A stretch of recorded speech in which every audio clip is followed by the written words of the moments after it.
Hello friends, പുതിയൊരു വീഡിയോയിലേക്ക് എല്ലാവർക്കും സ്വാഗതം. ഇന്നത്തെ വീഡിയോയിലൂടെ നമുക്ക് ഇതുപോലെയുള്ള ഒരു പവർ പോയിന്റ് പ്രസൻറ്റേഷൻ എങ്ങനെ വളരെ ഈസിയായി ക്രിയേറ്റ് ചെയ്യാമെന്ന് മനസ്സിലാക്കാം.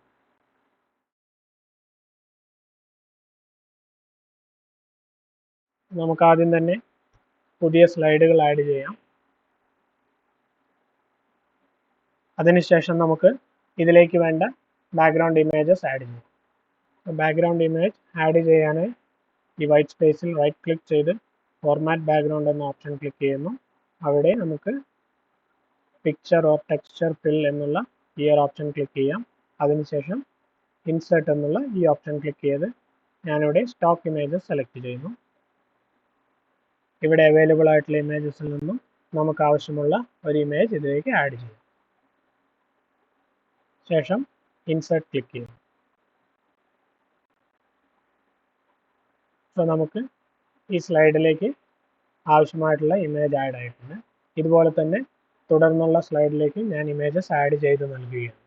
ഞാനിവിടെ 4 സ്ലൈഡിനും ഓരോ ബാക്ക്ഗ്രൗണ്ട് ഇമേജ് ആഡ് ചെയ്തിട്ടുണ്ട്. ഇനി നമുക്ക് ഇതിലേക്ക് ആവശ്യമായിട്ടുള്ള ഇതുപോലെയുള്ള സർക്കിൾസ് ക്രിയേറ്റ് ചെയ്യാം. അതിനായി ഞാൻ ഇതിൻ്റെ സൂം ലെവൽ ആദ്യം തന്നെ കുറച്ച് കുറയ്ക്കുകയാണ്. തുടർന്ന് ഇവിടെ നിന്നും ഓവൽ സെലക്ട് ചെയ്ത് ഷിഫ്റ്റ് കീ കൂടി ഹോൾഡ് ചെയ്ത് പിടിച്ചുകൊണ്ട് ഒരു എലിപ്സ് ക്രിയേറ്റ് ചെയ്യുകയാണ്. നമ്മുടെ ഈ സ്ലൈഡ് ഫുൾ കവർ ആവുന്ന രീതിയിലാണ് ഞാൻ ഈ എലിപ്സ് ക്രിയേറ്റ് ചെയ്യുന്നത്.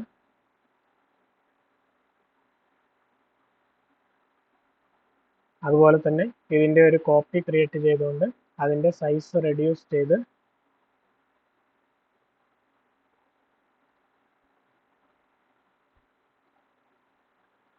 ഈ ഒരു രീതിയിൽ അറേഞ്ച് ചെയ്യുന്നു.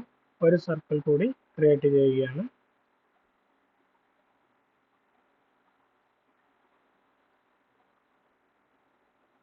ഇനി ക്രിയേറ്റ് ചെയ്ത ഈ ഷേപ്പുകളെല്ലാം നമ്മളുടെ സ്ലൈഡിൻ്റെ സെൻറ്ററിലായി അറേഞ്ച് ചെയ്യാനായി ഞാൻ ഈ ഷേപ്പുകളെല്ലാം ഒന്ന് സെലക്ട് ചെയ്യുന്നു. അതിനെ കൺട്രോൾ എ എന്ന ഷോർട്ട് കട്ട് ഉപയോഗിക്കുന്നു. സെലക്ട് ചെയ്ത് ഇവിടെ ഷേപ്പ് ഫോർമാറ്റ് എന്ന ടാബിൽ നിന്നും അലൈൻ സെലക്ട് ചെയ്ത് ആദ്യം തന്നെ അലൈൻ ടു സെൻറ്റർ, തുടർന്ന് അലൈൻ ടു മിഡിൽ എന്നുള്ള ഈ ഓപ്ഷൻ സെലക്ട് ചെയ്യുന്നു. ഇനി വീണ്ടും ഈ ഷേപ്പുകളെല്ലാം സെലക്ട് ചെയ്ത് ഇവിടെ റൈറ്റ് ക്ലിക്ക് ചെയ്ത് ഫോർമാറ്റ് ഒബ്ജക്റ്റ് എന്നുള്ള ഈ ഒരു ഓപ്ഷൻ ക്ലിക്ക് ചെയ്യുന്നു. ഇവിടെ ഫിൽ എന്നുള്ള ഓപ്ഷനിൽ സോളിഡ് ഫില്ലിന് പകരം സ്ലൈഡ് ബാക്ക്ഗ്രൗണ്ട് ഫിൽ എന്നുള്ള ഈ ഓപ്ഷൻ നൽകുന്നു. തുടർന്ന് ലൈൻ എന്നുള്ള ഓപ്ഷനിൽ സോളിഡ് ലൈൻ സെലക്ട് ചെയ്ത് കളർ ഞാൻ വൈറ്റ് സെലക്ട് ചെയ്യുന്നു. അതോടൊപ്പം ഇതിൻ്റെ ട്രാൻസ്പെറൻസി ഒരു 50% നൽകും.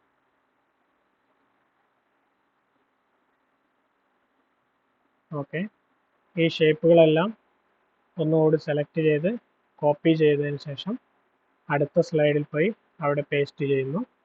അതിനുശേഷം ഓരോ സർക്കിളുകളും സെലക്ട് ചെയ്ത് ഞാനിതിനെ ഒരല്പം റൊട്ടേറ്റ് ചെയ്ത് നൽകുന്നു. ഓരോ ഷേപ്പും ഡിഫറെൻറ്റ് ഡയറക്ഷനിലാണ് ഞാൻ റൊട്ടേറ്റ് ചെയ്യുന്നത്. നമുക്ക് ഇഷ്ടമുള്ള രീതിയിൽ റൊട്ടേറ്റ് ചെയ്യാം.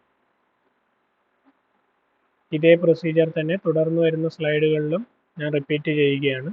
ഇനി നമുക്ക് ഈ സ്ലൈഡിൽ നമുക്ക് ഇഷ്ടമുള്ള ടെക്സ്റ്റ് ആഡ് ചെയ്യാം. ഞാൻ തൽക്കാലം ആദ്യത്തെ സ്ലൈഡുകളിൽ നിന്നുള്ള ടെക്സ്റ്റ് കോപ്പി ചെയ്ത് ഇതിലേക്ക് ആഡ് ചെയ്യുകയാണ്.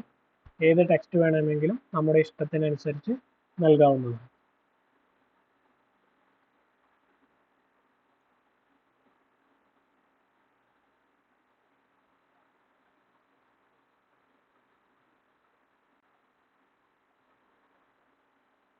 ഓക്കെ, ഇനി ഞാൻ എല്ലാ സ്ലൈഡുകളും സെലക്ട് ചെയ്ത് ഒരു ട്രാൻസിഷൻ അപ്ലൈ ചെയ്യുക.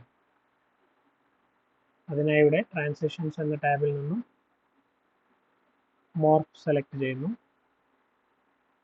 ഓക്കെ, ഇനി നമുക്ക് നമ്മുടെ സ്ലൈഡുകളൊന്ന് സ്ലൈഡ് ഷോയിൽ കണ്ടു നോക്കാം.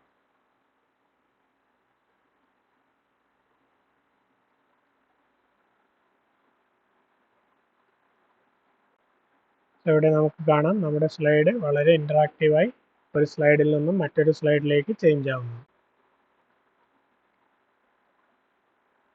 അത്രയുമായിരുന്നു ഇന്നത്തെ വീഡിയോ. ഈ വീഡിയോ നിങ്ങൾക്ക് എല്ലാവർക്കും ഇഷ്ടമായി എന്ന് വിചാരിക്കുന്നു. തുടർന്നും ഇതുപോലുള്ള വീഡിയോസ് ലഭിക്കുന്നതിനായി ഈ ചാനൽ ലൈക്ക് ചെയ്യുക, ഷെയർ ചെയ്യുക, സബ്സ്ക്രൈബ് ചെയ്യുക. മറ്റൊരു വീഡിയോയുമായി വീണ്ടും കാണാം. Thank you.